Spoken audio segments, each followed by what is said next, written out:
নমস্কার, Rishibani institute of Vedic অ্যাস্ট্রোলজির পক্ষ থেকে স্বাগত জানাই আজকের জ্যোতিষ আলোচনায়। আলোচ্য বিষয় বিশুদ্ধ জ্যোতিষ। বেশ কিছুদিন ধরেই বেশ কতগুলি গ্রহ সঞ্চার আমাদের মনের মধ্যে দুশ্চিন্তা সৃষ্টি করে আসছে। তার মধ্যে শনিদেব তিনি প্রবেশ করেছেন মীন রাশিতে, ইতিমধ্যে রাহুর প্রবেশ কুম্ভ রাশিতে, অন্যদিকে কেতু সিংহ রাশিতে প্রবেশ করেছে। দেবগুরু বৃহস্পতি তিনি এখন অতিচারী, তার স্পিড অনেকটাই বেশি, তিনি অতিক্রম করে চলেছেন মিথুন রাশি। অন্যদিকে কেতুর সঙ্গে মঙ্গলের সম্পর্ক, অন্যদিকে রবির সঙ্গে বৃহস্পতির সম্পর্ক, তার সঙ্গে বুধাদিত্য যোগ, এই সমস্ত কিছু মিলেমিশে একটা জটিল পরিস্থিতি তৈরি হয়ে রয়েছে। এই পরিস্থিতি কিন্তু সাধারণ মানুষের মনে বেশ দুশ্চিন্তা সৃষ্টি করেছে। কি হতে পারে, কি ঘটতে চলেছে, এই নিয়ে একটা কনফিউশন সেটা কিন্তু প্রায় প্রত্যেকের মনেই কাজ করছে। তো এই যে গ্রহ সঞ্চার, এই যে গ্রহ অবস্থান, এই সম্পর্কে বেশ কয়েকটা প্রেডিকশন সেটা আমরা আজকের ভিডিওতে করবার চেষ্টা করব। খেয়াল রাখতে হবে, এই সময় রাশিচক্র কিন্তু তার স্টেবিলিটি নষ্ট করে বসে আছে। তার মধ্যে আপস অ্যান্ড ডাউনস রয়েছে, বিভিন্ন ঘটনা প্রবাহ, হঠাৎ হঠাৎ ঘটনা এগুলো দেখতে পাওয়া যাবে, এবং এর যে ইম্প্যাক্ট সেটা কিন্তু ডিপেন্ড করবে যে মানুষটির সাথে ঘটনাটা ঘটছে তার উপর। অর্থাৎ ধরে নেওয়া যায় আপনার সিংহ রাশি, এবং সিংহ রাশির এখন ঢাইয়া চলছে, জন্মকুণ্ডলিতে শনিদেব দ্বিতীয় রয়েছে।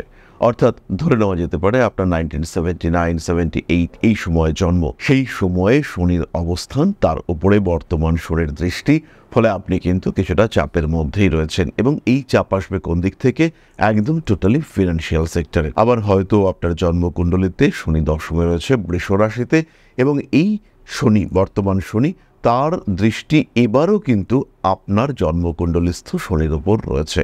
কিন্তু এখানে রেজাল্ট হবে টোটালি ডিফারেন্ট। কর্মক্ষেত্রে ডেডিকেশন বাড়বে, সাকসেস রেট সেটাও বাড়বে, এবং কাজের জায়গায় নিজের যে একটা ক্ষেত্র, নিজের যে একটা ফিল্ড, সেইটা তৈরি করবার ক্ষেত্র বা জায়গা, সেটা কিন্তু পাবেন সিংহ রাশি বা লগ্নের মানুষরা। আবার ধরা যেতে পারে এই একই অবস্থা, এই একই সিংহ রাশিতে তার লগ্ন বা রাশি রয়েছে, এবং 10th হাউসে শনিদেব রয়েছে, সেই শনির উপরে বর্তমান শনির দৃষ্টিও রয়েছে। কিন্তু একজনের চলছে এই সময় বৃহস্পতির দশা, আর একজনের চলছে রাহুর দশা আর বুধের প্রত্যন্তর দশা।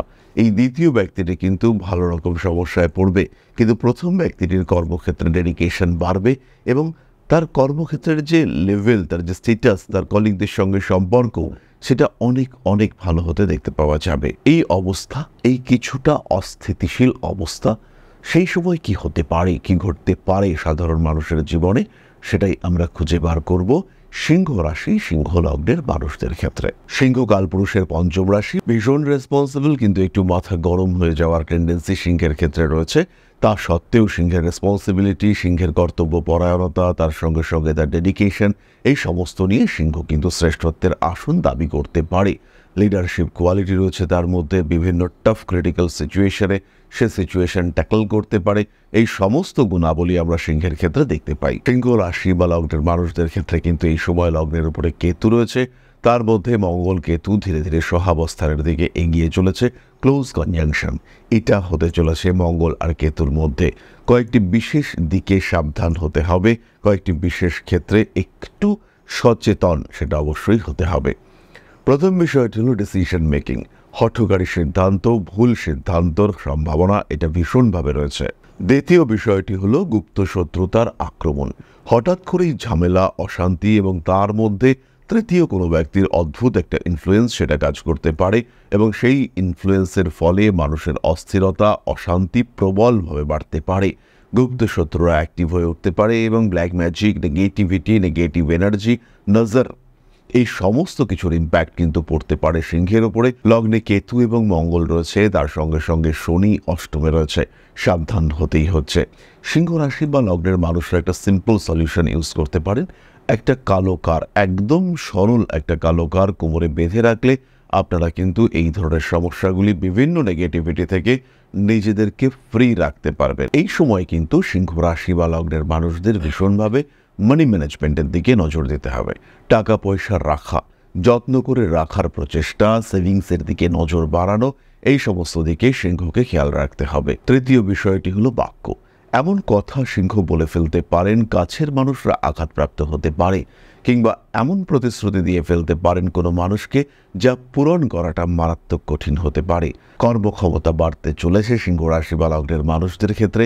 চাকরি প্রাপ্তি, কর্মক্ষেত্রে আপনার অপরিহার্যতা সৃষ্টি, এই বিষয়টি কিন্তু দেখতে পাওয়া যাবে। যেমন রিলেশনশিপের ক্ষেত্রে, নতুন বিজনেস পার্টনার সিলেকশনের ক্ষেত্রে এই সময় কিন্তু গন্ডগোল হওয়ার একটা সম্ভাবনা তৈরি হতেই পারে। ভুল সিদ্ধান্ত নিয়ে ফেলতে পারেন এডুকেশনের সময়, অর্থাৎ ইনস্টিটিউশনে ভর্তি হওয়া, স্ট্রিম সিলেকশন, এই সমস্ত ক্ষেত্রে ভুল সিদ্ধান্ত নিয়ে ফেলতেই পারেন। লগ্নে মঙ্গল কেতু, সপ্তমে রাহু ইলেকট্রনিক জিনিসপত্র নষ্ট করিয়ে ফেলতে পারে, এদিকেও খেয়াল রাখতে হবে। এবং লগ্নে মঙ্গল কেতু, সপ্তমে রাহু, এরা কিন্তু ইলেকট্রনিক জিনিসপত্র নষ্ট করিয়ে দিতে পারে এবং আপনার প্রপার্টি জিনিসপত্র তাও কিন্তু বেশ খানিকটা নষ্ট হওয়ার সম্ভাবনা রয়েছে। লগ্নে মঙ্গল কেতু সহাবস্থানের কারণে যাদের সাইনাস মাইগ্রেন রয়েছে তারা কিন্তু বেশ ভুগতে চলেছেন।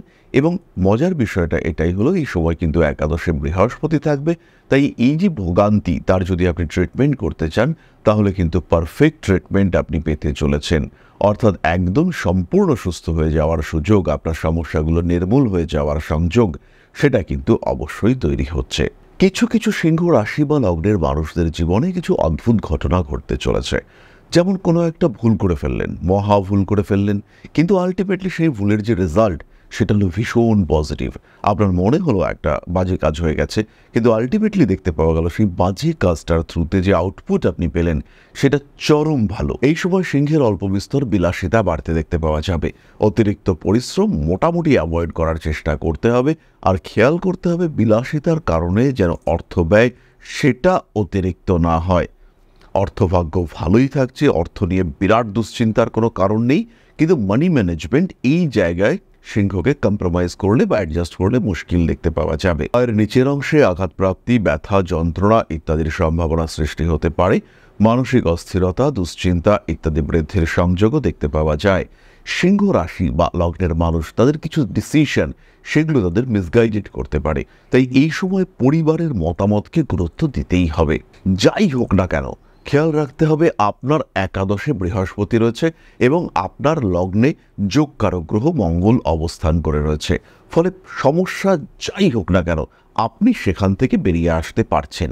বাধা বিপত্তি, সমস্যা, অস্থিরতা যাই আসুক না কেন তাকে আপনি কন্ট্রোল করতে পারছেন। সুতরাং নিশ্চিন্ত নির্ভাবনায় থাকতে হবে। সমস্যা যাই আসুক না কেন তাকে কন্ট্রোল করবই, এই মেন্টালিটি নিয়ে ট্যাকল করতে হবে। ইতিমধ্যে বেশ কিছু মানুষ তাদের মধ্যে জ্যোতিষের প্রতি আগ্রহ আসবে, কারণ লগ্নে কেতু নবমপতি যুক্ত হয়ে রয়েছে আর অন্যদিকে শনি অষ্টমে রয়েছে। একাদশে বৃহস্পতি, পঞ্চমে তার দৃষ্টি। ফলে জ্যোতিষ, ট্র্যাডিশনাল সাবজেক্ট, হিলিং ইত্যাদি সম্পর্কে জ্ঞান অর্জন করবার চেষ্টা এটা আসবেই, এটা বাড়বেই। তাই যারা জ্যোতিষ শিখতে চাইছেন বা জ্যোতিষের সঙ্গে আনুষঙ্গিক কোনো বিষয় শিখতে চাইছেন, স্পেশালি যারা ট্যারো কার্ড রিডিং শিখতে চাইছেন, তারা সরাসরি আমাদের সঙ্গে সংযুক্ত হতে পারবেন। খেয়াল রাখতে হবে জ্যোতিষ শিক্ষার শ্রেষ্ঠ প্রতিষ্ঠান Rishibani institute of Vedic astrology. এরই সঙ্গে সঙ্গে বিভিন্ন দিক থেকে জীবনে সমস্যা আসতে পারে। কারণ হয়তো এই সময় চলছে রাহুর দশা, শুক্রের অন্তর্দশা, প্রচুর ব্যয় হওয়ার প্রবণতা দেখতে পাওয়া যাবে। এমন বন্ধুত্ব সৃষ্টি হলো যার কারণে আপনি পড়লেন মহা সমস্যায়, এগুলোও হতে পারে।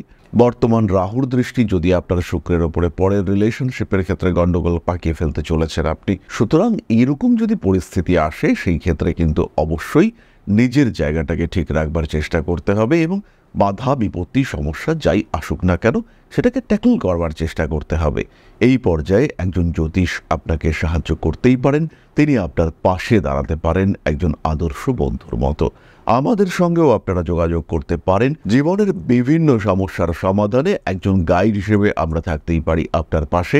সরাসরি সাক্ষাৎকারের জন্য কল করুন আমাদের বুকিং নাম্বারে, এছাড়াও অনলাইনে দেখাতে পারবেন। মনে রাখবেন আমরা রয়েছি এখন আপনার শহর আগরতলা এবং আপনারই শহর দুর্গাপুরেও, তার সঙ্গে উত্তর কলকাতা, দক্ষিণ কলকাতাতেও আমরা থাকছি। তাহলে এবার আমরা চলে আসবো আলোচনার পরবর্তী পর্যায়ে, অর্থাৎ আপনাদের প্রশ্নে জ্যোতিষের উত্তর। তবে তার আগে ছোট্ট একটি বিষয় আপনাদের সঙ্গে শেয়ার করতে চাইব। আশা করি পরমপিতার আশীর্বাদে সবাই খুব ভালো আছেন। জীবনে চলার পথে বিভিন্ন সময় বিভিন্ন ক্ষেত্রে আমরা প্রত্যেকেই কিছু না কিছু জনহিতকর কার্য করে থাকি। রাস্তায় যদি একজন মানুষ এসে আমাদের কাছে সাহায্য চায়, আমরা যতটুকু সম্ভব তাকে সাহায্য করবার চেষ্টা করি। কখনো কিছু অর্থের বিনিময়ে, কখনো তাকে কিছু খাদ্য সামগ্রী কিনে দিয়ে, কখনো গাছের জল দিয়ে, কখনো পাড়ার রাস্তার কুকুরটিকে খেতে দিয়ে আমরা সমাজের উন্নতি করবার চেষ্টা করি। আমরা সমাজের প্রতি আমাদের সামাজিক দায়বদ্ধতা পালন করবার চেষ্টা করি, কারণ প্রত্যেকেই আমরা মানুষ, প্রত্যেকের মধ্যেই রয়েছে মনুষ্যত্ব, প্রত্যেকেই আমরা অপরকে সাহায্য করবার জন্য অল্প বিস্তর দায়বদ্ধ। এই ভাবনা নিয়েই অধ্যাত্ম, সেবা এবং প্রকৃতি পূজনের ব্রতী হয়েছে আমরা। আপনাদের সহযোগিতায় গঠন হয়েছে পরম ব্রহ্ম মিলন মঠ ও সেবাশ্রম। দীর্ঘদিন ধরেই, প্রায় বিগত 3 বছর ধরে বিভিন্ন সময়ে, বিভিন্ন অবস্থায়, বিভিন্ন পরিস্থিতিতে মানুষের পাশে গিয়ে আমরা দাঁড়িয়েছি। মানুষের পাশে যতটা সম্ভব সাহায্য করবার চেষ্টা আমরা করেছি আমাদের ক্ষুদ্র সামর্থ্যে।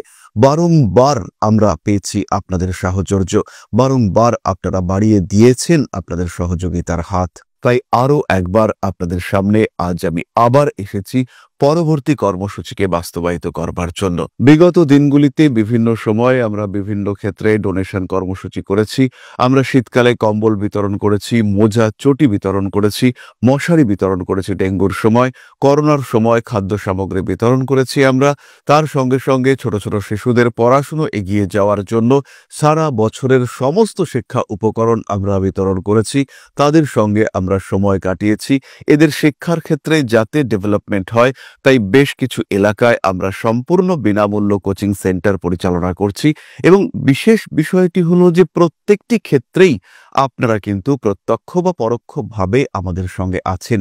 এই কর্মসূচিগুলিকে সঠিকভাবে এগিয়ে নিয়ে যাওয়ার জন্য এবার প্রয়োজন হয়ে পড়েছে একটি পরিকাঠামো, একটি সুগঠিত আশ্রমের, যেখানে বেশ কিছু মানুষ আশ্রয় পাবে, যেখানে বেশ কিছু বৃদ্ধ বৃদ্ধা তাদের দিনগুলিকে আরেকটু খুশির মধ্যে নিয়ে আসতে পারবেন, যেখানে বেশ কিছু অসহায় শিশু তাদের অভিভাবক খুঁজে পাবে, যেখানে বেশ কিছু নিষ্পাপ প্রাণ বিকশিত হওয়ার সুযোগ পাবে, যেখানে বেশ কিছু নিষ্পাপ প্রাণী তারা তাদের আশ্রয় খুঁজে পাবে। এই আশ্রম পরিকল্পনার জন্য, তার পরিকাঠামো নির্মাণের জন্য আমরা একটি জায়গা সিলেক্ট করেছি। সেই জায়গাটি ক্রয় করবার জন্য প্রয়োজন বিপুল অর্থের, যেটি কেবলমাত্র আমাদের প্রচেষ্টায় সংগ্রহ করা অসম্ভব। তাই আপনাদের প্রত্যেকের কাছে ছোট্ট অনুরোধ, প্রত্যেকেই অল্প অল্প করে এগিয়ে আসুন। প্রত্যেকের বিন্দু বিন্দু অনুদানে একদিন সিন্ধু স্বরূপ গড়ে উঠবে পরম ব্রহ্ম মিলন মঠ ও সেবাশ্রম। আমাদের প্রত্যেকের স্বপ্ন সমাজের জন্য কিছু করে যাওয়ার, সমাজকে উন্নততর পর্যায়ে নিয়ে যাওয়ার এই যে প্রচেষ্টা, এই যে ইচ্ছে, এই যে উদ্যম, এই উৎসাহ বাস্তবায়িত হবে আপনাদের সহযোগিতার মাধ্যমে। তাই আপনাদের প্রত্যেকের কাছে স্বনির্বন্ধ অনুরোধ, যতটুকু সম্ভব, যতটুকু সামর্থ্য, হতেই পারে অতি ক্ষুদ্র সেই সামর্থ্য, কিন্তু এসে পাশে দাঁড়ান। ইতিমধ্যেই বহু মানুষ তাদের যথাসম্ভব সাহায্যের হাত আমাদের দিকে বাড়িয়েছেন। আমরা তাদের প্রতি কৃতজ্ঞ, আমাদের আন্তরিক ধন্যবাদ আমরা জানাই তাদের প্রতি। এবং আপনাদের কাছেও আমাদের অনুরোধ, আপনারাও একটু একটু করে এগিয়ে আসুন। সবাই যদি অল্প অল্প করে এগিয়ে আসি, তাহলেই কিন্তু বিরাট কোনো স্বপ্ন বাস্তবায়িত হতে পারবে। সকলেই যদি অল্প অল্প করে এগিয়ে আসি, তাহলেই কিন্তু বিরাট এই মহান কর্ম বাস্তবায়িত হতে পারবে। একদিন আমার আপনার প্রত্যেকের স্বপ্ন পরম ব্রহ্ম মিলন মঠ ও সেবাশ্রম আধ্যাত্ম, সেবা এবং প্রকৃতি পূজনের এই মহান দায়িত্ব নিয়ে এগিয়ে আসতে পারবে, একটি জায়গা তৈরি করতে সক্ষম হবে। সবাইকে জানাই অগ্রিম ধন্যবাদ এবং শুভেচ্ছা। সবাই খুব ভালো থাকবেন। নমস্কার। তাহলে এবার আমরা চলে আসব আপনাদের প্রশ্ন পর্যায়ে। প্রশ্ন করেছেন রাহুল ঘোষ। দাদা, আপনার রাশিগুলোর অ্যানালাইসিস অসাধারণ। আমি আপনার সব ভিডিও উপদেশ অনুসরণ করি। আমার জন্ম 25/6/1987, সময় 12টা 18, স্থান মেদিনীপুর, নতুন চাকরি আর অর্থনৈতিক অবস্থা যদি পরের ভিডিওতে বলেন খুবই উপকৃত হব। রাহুলবাবু, কমেন্ট করবার জন্য অবশ্যই ধন্যবাদ। জন্মকুণ্ডলী অনুসারে আপনার অর্থনৈতিক অবস্থা ধীরে ধীরে বেটার হবে। সরকারি চাকরি প্রাপ্তির সম্ভাবনা রয়েছে এবং এটা কোনো এডুকেশন ওরিয়েন্টেড চাকরি, টিচিং কিংবা কোনো প্রফেসর এই ধরনের চাকরি বা এডুকেশন ডিপার্টমেন্টের চাকরি, সেটা হওয়ার সম্ভাবনা অনেকটাই বেশি। শরীরের দিকে ভীষণভাবে খেয়াল রাখতে হবে, আর তার সঙ্গে সঙ্গে মেন্টাল হেলথ, সেটাকেও হ্যাপি রাখার চেষ্টা অবশ্যই করতে হবে। অর্থনৈতিক দিক থেকে কোনো রকম দুশ্চিন্তা কিন্তু থাকছে না, নিশ্চিন্তে থাকা যায়। তাহলে আজকের আলোচনা আমরা আর দীর্ঘায়িত করব না। সবাই সুস্থ থাকুন, ভালো থাকুন। মা শ্রী শ্রী আদিশক্তির আশীর্বাদে আপনাদের জীবন আরো আরো আরো সমৃদ্ধ হয়ে উঠুক। জয় মা আদিশক্তি। নমস্কার। ओम नकारादि पंचाशद्वर्णेभ्यो स्वाहा। ओम प्रतिपादादि तिथिभ्यो स्वाहा। ओम कृष्णपक्षाय स्वाहा। ओम शुक्लपक्षाय स्वाहा। ओम अमावस्याय स्वाहा। ओम पूर्णिमाय स्वाहा।